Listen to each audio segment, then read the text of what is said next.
দেখো এখানে বলা আছে একটি নিক্ষিপ্ত মুদ্রার সম্ভাব্য ফলাফল সংখ্যা কত। দেখো একটা মুদ্রা যদি আমি নিক্ষেপ করি, এভাবে মুদ্রা যদি নিক্ষেপ করি কি আসতে পারে, হেড আসতে পারে অথবা টেল আসতে পারে। তার মানে আমার দেখো একটা মুদ্রা যদি নিক্ষেপ করি তার মানে হেড আসতে পারে অথবা কি আসতে পারে, টেল আসতে পারে।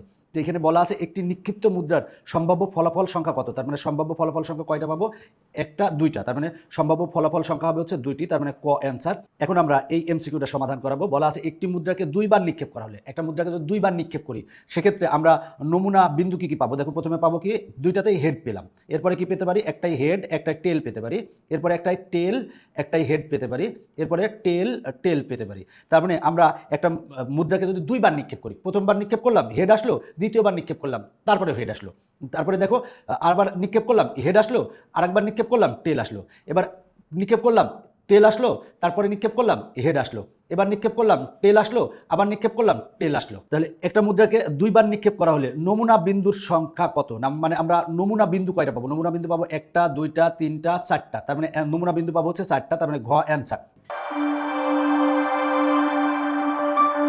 দেখো এখান থেকে একটা কিন্তু সূত্র পাওয়া যায়। দেখো যদি একটা মুদ্রাকে যদি আমরা একবার নিক্ষেপ করি তাহলে আমরা কত পেলাম, দুই পেলাম। যদি দুইবার নিক্ষেপ করি তাহলে আমরা কত পাচ্ছি, চার পাবো। আর যদি আমরা তিনবার নিক্ষেপ করি একটা মুদ্রাকে তাহলে আমরা কিন্তু নমুনা বিন্দু পাবো হচ্ছে আট। এখান থেকে কিন্তু আমরা একটা সূত্র পেতে পারি, সেটা হলো যে দুইকে লিখতে পারি টু টু দি পাওয়ার এক, মানে একবার নিক্ষেপে আমরা মানে নমুনা বিন্দু বিন্দু সংখ্যা পাবো দুই।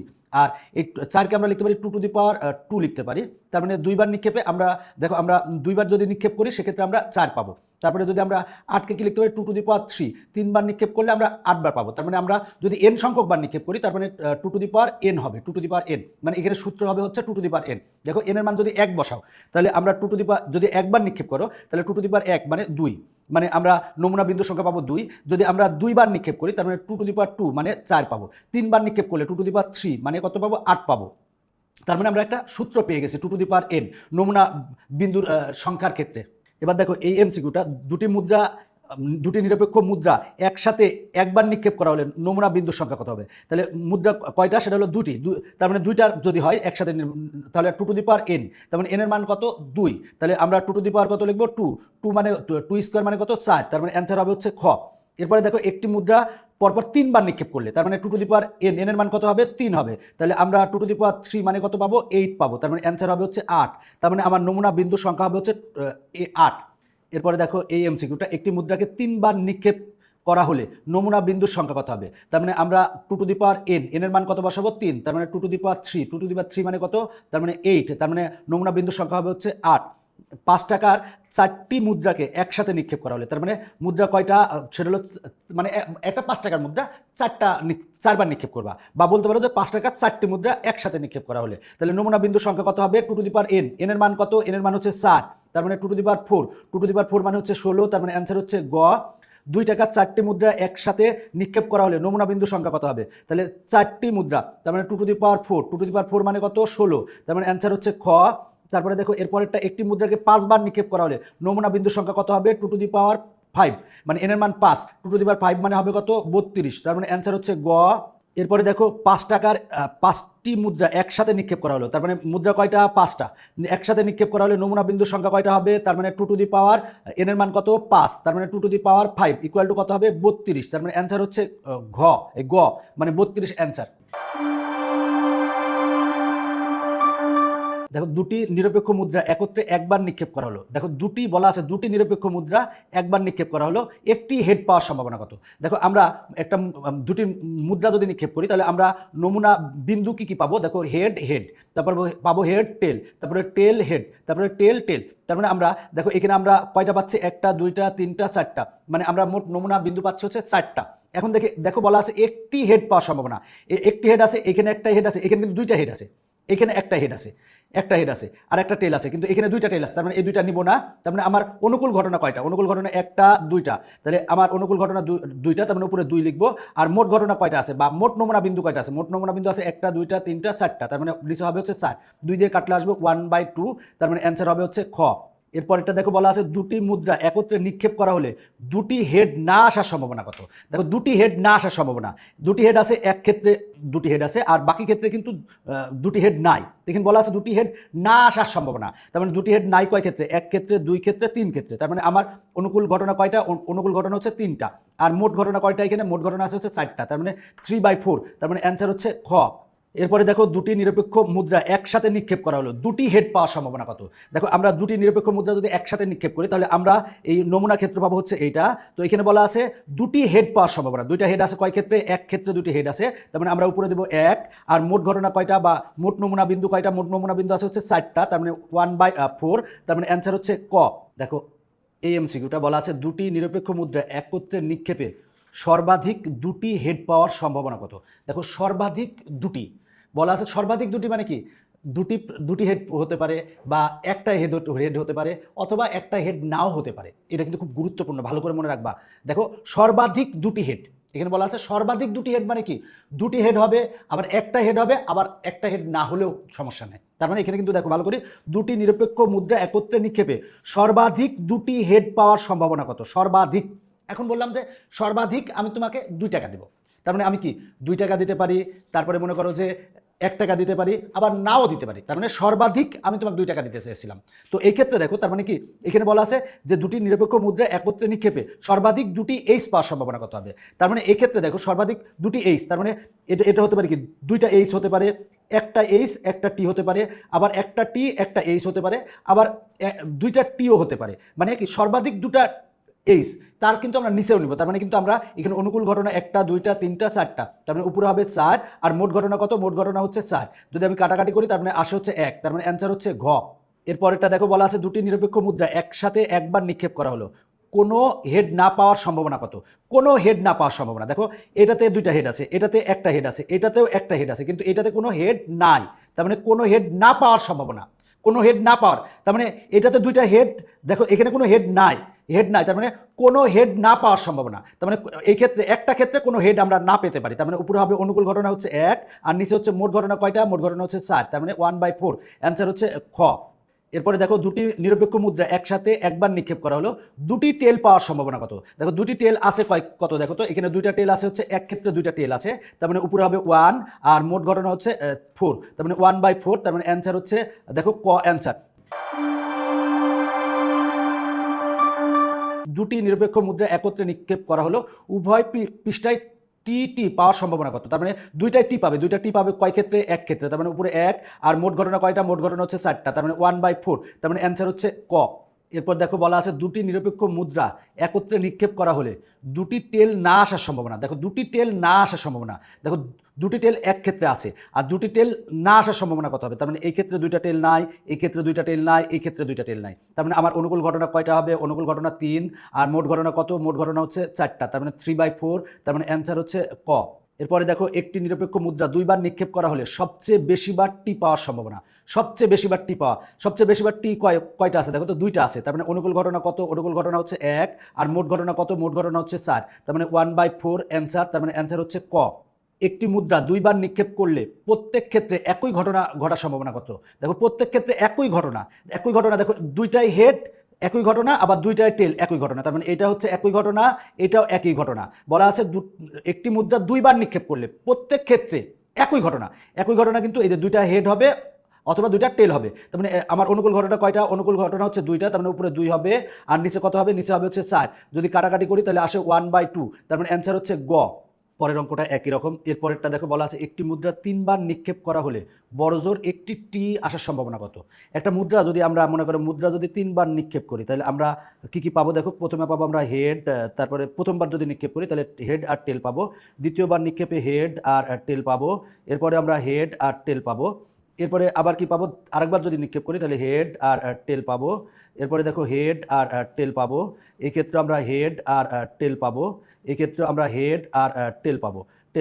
দেখো আমরা একটা মুদ্রাকে যদি আমরা প্রথমবার নিক্ষেপ করি তাহলে আমরা হেড আর টেল পাবো, এটা দ্বিতীয়বার, এটা তৃতীয়বার, তার মানে আমরা দেখো নমুনা বিন্দু কি পাবো, দেখো আমরা হেড পাবো, এই যে হেড, তারপরে হেড টেল পাবো, আমরা এইভাবে কিন্তু আমরা লিখে নিয়েছি। তার মানে আমরা নমুনা বিন্দু পাবো কিন্তু 8টা, আমরা 8টা নমুনা বিন্দু পাবো।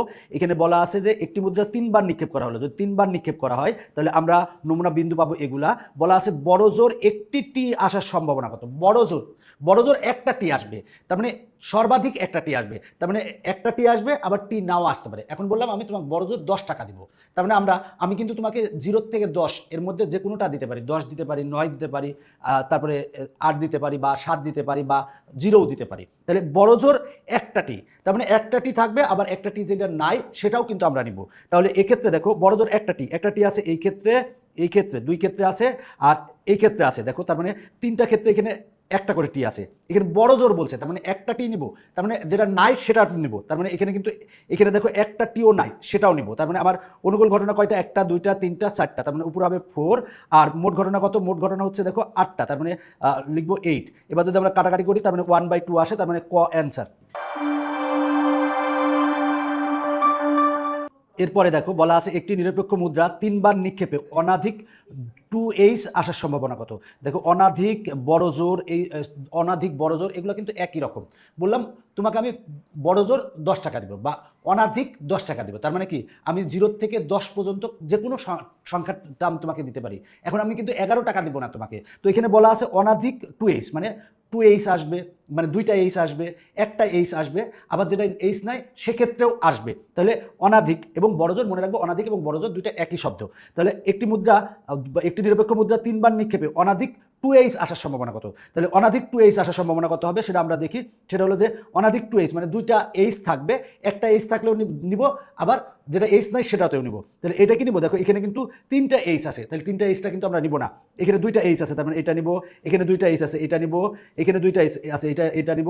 এবার দেখো এখানে একটা h আছে, তার মানে এটাও নিব, এখানে দেখো একটা h আছে এইটাও নিব, এখানে একটা h আছে এইটাও নিব, এখানে কিন্তু একটাও h নাই এটাও কিন্তু আমরা নিব। তার মানে আমার দেখো, তার মানে অনাধিক 2h মানে 2টা h নিব, আবার একটা h নিব, আবার যেটা h নাই সেটাও নিব। তার মানে আমার এক্ষেত্রে আমার অনুকূল ঘটনা কয়টা? 1টা 2টা 3টা 4টা 5টা 6টা 7টা, তার মানে উপরে হবে 7। আর মোট ঘটনা কয়টা? মোট ঘটনা হচ্ছে 8টা, তার মানে 7/8, তার মানে 7/8 আছে কতে, তার মানে ক অ্যান্সার। বলা আছে একটি মুদ্রা 3বার নিক্ষেপ করা হলো, 2টি h এবং 1টি টি পাওয়ার সম্ভাবনা কত হবে? বলা আছে 2টি h ও 1টি টি। তাহলে দেখো 2টা h, দেখো 2টা h আছে কোন ক্ষেত্রে আমরা দেখি, দেখো 2টা h আর একটা টি এই ক্ষেত্রে আছে, তারপরে দেখো 2টা h একটা টি এই ক্ষেত্রে আছে, আবার দেখো 2টা h একটা টি এই ক্ষেত্রে আছে। কয় ক্ষেত্রে আছে? 3 ক্ষেত্রে আছে, 1টা 2টা 3টা, তার মানে আমার অনুকূল ঘটনা কত? 3। আর মোট ঘটনা কত? মোট আছে হচ্ছে 8, তার মানে 3/8, আমার 3/8 আছে খতে, তার মানে অ্যান্সার হচ্ছে খ। এখন আমরা এই অঙ্কটা সমাধান করব। একটি মুদ্রাকে 3বার নিক্ষেপ করা হলে হেড অপেক্ষা অধিকবার টেল আসার সম্ভাবনা কত? বলা আছে হেড অপেক্ষা অধিকবার টেল, মানে হেডের সংখ্যা কম থাকবে, টেলের সংখ্যা বেশি থাকবে। কিন্তু বলা আছে হেড অপেক্ষা অধিকবার টেল আসার সম্ভাবনা কত? তার মানে হেডের সংখ্যা কম থাকবে, টেলের সংখ্যা বেশি থাকবে। তাহলে দেখো এইটা 3টাই টেল, তার মানে এখানে কিন্তু হেড নাই, তার মানে টেলের সংখ্যা বেশি, তার মানে এটা নিব।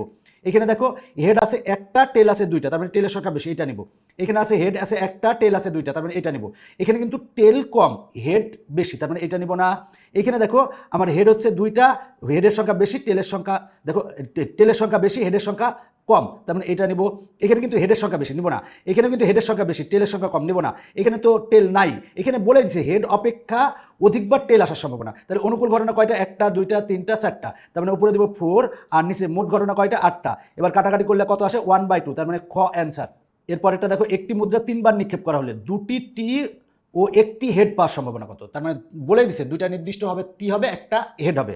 তাহলে 2টা টি, তাহলে দেখো আমার 2টা টি আছে কোন ক্ষেত্রে? এই ক্ষেত্রে 2টা টি আছে, একটা হেড আছে, দেখো এই ক্ষেত্রে আছে। এরপরে দেখো এইখানে এটা কিন্তু না, কারণ এই ক্ষেত্রে আছে 2টা টি একটা হেড আছে, তার মানে এইটা ঠিক আছে। আর এই ক্ষেত্রেও আছে, দেখো 2টা টি একটা হেড আছে, তার মানে কয়টা ক্ষেত্রে আছে? 1টা 2টা 3টা, এটা কিন্তু নাই, তার মানে 1টা 2টা 3টা। আমার অনুকূল ঘটনা কত? 3। আর মোট ঘটনা কত? মোট ঘটনা হচ্ছে 8, তার মানে 3/8, তার মানে আমার অ্যান্সার হবে গ। এরপরটা দেখো বলা আছে একটি নিরপেক্ষ মুদ্রা 3বার নিক্ষেপ করা হলো, 2টি লেজ পাওয়ার সম্ভাবনা কত? 2টি লেজ মানে 2টি টি পাওয়ার সম্ভাবনা কত? এক্সাক্ট 2টি টি বলছে। 2টা টি আছে কয় ক্ষেত্রে সেটা দেখি। এই ক্ষেত্রে 2টা টি আছে, তারপরে দেখো এই ক্ষেত্রে 2টা টি আছে, এই ক্ষেত্রে 2টা টি আছে, তার মানে 2টা টি আছে 1 2 3 ক্ষেত্রে 2টা টি আছে, তার মানে অনুকূল ঘটনা কত হবে? 3। আর মোট ঘটনা কত? মোট ঘটনা হচ্ছে 8, তার মানে 3/8, তার মানে অ্যান্সার হচ্ছে গ। এরপরে দেখো এই এমসিকিউটা বলা আছে একটি নিরপেক্ষ মুদ্রা 3 বার নিক্ষেপ করা হলে, দেখো 3 বার নিক্ষেপ করলে আমরা নমুনা ক্ষেত্র পাবো হচ্ছে এইটা, কোনো লেজ কোনো মাথা না পাওয়ার সম্ভাবনা কত। দেখো কোনো লেজ মানে হচ্ছে টেল মানে টি, আর কোনো মাথা মানে হচ্ছে হেড। বলা আছে কোনো লেজ ও কোনো মাথা মানে কোনো টি ও কোনো এইচ না পাওয়ার সম্ভাবনা। দেখো এখানে আমরা যদি একটা মুদ্রাকে 3 বার নিক্ষেপ করি সেক্ষেত্রে মানে টি অথবা এইচ বা টি ও এইচ কিন্তু আসবে, টি ও এইচ কিন্তু আসবে। তার মানে এখানে কিন্তু দেখো এইচ আসছে, এক্ষেত্রে এইচ আর টি আসছে, এখানে বলে দিছে টি ও এইচ না পাওয়ার সম্ভাবনা এটা কিন্তু আসবেই, হেড আসবে না টেল আসবে, পাওয়ার সম্ভাবনা থাকবে। এক্ষেত্রে না পাওয়ার সম্ভাবনা কি হবে, না পাওয়ার সম্ভাবনা হবে হচ্ছে 0, তার মানে ক অ্যান্সার। এরপরে দেখো বলা আছে একটি মুদ্রাকে 3 বার নিক্ষেপ করা হলে হেড অপেক্ষা অধিকবার টেল আসার সম্ভাবনা কত। বলা আছে হেড অপেক্ষা অধিকবার টেল আসার সম্ভাবনা কত হবে, মানে টেলের সংখ্যা বেশি হতে হবে। তাহলে টেলের সংখ্যা বেশি কত, দেখো এখানে 3টাই টেল, তার মানে এটা নিব, এটা আমরা নিব। এরপরে দেখো এখানে 2টা টেল একটা হেড, তার মানে হেডের থেকে টেল বেশি, তার মানে এইটা আমরা নিব। এখানে দেখো একটা হেড 2টা টেল, তার মানে টেলের সংখ্যা বেশি, তার মানে এইটা আমরা নিব। এরপরে দেখো এখানে এটা নিব না, কারণ এখানে হেডের সংখ্যা বেশি, টেলের সংখ্যা কিন্তু কম, এখানে আমার টেলের সংখ্যা বেশি হতে হবে, অধিকবার টেল বলা আছে। এরপরে দেখো এই ক্ষেত্রে আমার টেল আছে 2টা, হেড আছে একটা, তার মানে এইটা আমরা নিব। এটা কিন্তু নিব না, কারণ হেডের সংখ্যা বেশি, এটাও নিব না, হেডের সংখ্যা বেশি, এখানে তো 3টা হেড, হেডের সংখ্যা বেশি নিব না। মূল কথা হলো টেলের সংখ্যা বেশি হতে হবে। তার মানে আমার কয়টা আছে অনুকূল ঘটনা, 1টা 2টা 3টা 4টা, তার মানে উপরে হবে 4, আর মোট ঘটনা কত, মোট ঘটনা হচ্ছে 8টা, তার মানে 4/8। যদি কাটাকাটি করি তাহলে 1/2 হবে, তার মানে 1/2 আছে খতে, তার মানে খ অ্যান্সার। এরপরে দেখো বলা আছে নিচের তথ্যের আলোকে 64 এবং 65 নং প্রশ্নের উত্তর দাও। একটি মুদ্রা 96 বার নিক্ষেপ করায় 36 বার হেড পাওয়া গেল। মানে বাস্তব কাহিনী যে একটা মুদ্রা তুমি 96 বার নিক্ষেপ করছো, হেড পাইছো কতবার, 36 বার হেড পাইছো। তাহলে দেখো বলা আছে হেডের আপেক্ষিক ঘটন সংখ্যা কত, আপেক্ষিক ঘটন সংখ্যা কত সেটা বের করতে বলছে। মানে আমরা যে বাস্তবে যে ঘটনাটা ঘটালাম যে একটা মুদ্রাকে আমরা 96 বার নিক্ষেপ করলাম, যদি আমরা গণিত অনুযায়ী করতে যাই যে 96 বার নিক্ষেপ করলাম, হেড আসার সম্ভাবনা কত, টেল আসার সম্ভাবনা কত, এটা কি হবে, হেড আসার সম্ভাবনা 0.5 হবে, মানে 1/2 হবে, আবার টেল আসার সম্ভাবনাও কিন্তু 1/5 হবে। কিন্তু আমি বাস্তবের ক্ষেত্রে কি পাচ্ছি যে একটা হেড মানে একটা মুদ্রাকে আমি 96 বার নিক্ষেপ করছি, করে আমি 36 বার টেল পেয়েছি। এখন মনে করো যে তুমি মনে করো যে বললা যে আমার স্কুলে যাওয়ার সম্ভাবনা 50%, এখন তুমি স্কুলে গেলে তাহলে কি হলো, তোমার সম্ভাবনা কত হয়ে গেল, 1 হয়ে গেল, আর না যাওয়ার সম্ভাবনা কত হয়ে গেল, 0 হয়ে গেল। ঠিক তেমনি এখানে দেখো বলা আছে যে একটি মুদ্রা 96 বার নিক্ষেপ করায় 36 বার হেড পাওয়া গেছে। এখন বলা আছে হেডের আপেক্ষিক ঘটন সংখ্যা কত, মানে হেডের আপেক্ষিক ঘটন সংখ্যা, তুমি যে পরীক্ষাটা করলা তাহলে হেড আসার সম্ভাবনাটা কত হলো বা আপেক্ষিক ঘটনাটা কত হলো। তাহলে আমার হেড আইসে কতবার আসছে হচ্ছে 36 বার, আর আমার মোট আমি কয়বার হেড নিক্ষেপ করছি, 96 বার। তার মানে আমরা 36 ভাগ 96 যদি করি তাহলে আমরা কত পাবো, 36 ভাগ যদি 96 করি তাহলে আসে কত, আসে হচ্ছে দেখো 0.375, তার মানে অ্যান্সার হবে 0.375, তার মানে ঘতে আছে অ্যান্সার ঘ। এরপর বলা আছে টেল এর আপেক্ষিক ঘটন সংখ্যা কত। দেখো 96 বার নিক্ষেপ করে আমরা 36 বার হেড পেয়েছি, তাহলে টেল পেয়েছি কত, তাহলে আমরা যদি 96 থেকে আমরা যদি 36 বাদ দিলে আসে হচ্ছে 60, তার মানে আমরা টেল পেয়েছি হচ্ছে 60 বার। তাহলে টেল এর আপেক্ষিক ঘটন সংখ্যা কত হবে, তাহলে আমরা টেল পেয়েছি কতবার, 60 বার, তার মানে 60 উপরে দিব আর নিচে দিব কত, আমরা এই যে আমার কতবার নিক্ষেপ করছি, 96 বার নিক্ষেপ করছি, তার মানে ভাগ হবে হচ্ছে 96। তাহলে আমরা যদি 60 ভাগ 96 করি তাহলে আসবে কত, 0.625, তাহলে 0.625 আছে হচ্ছে ঘতে, তার মানে অ্যান্সার হবে হচ্ছে ঘ।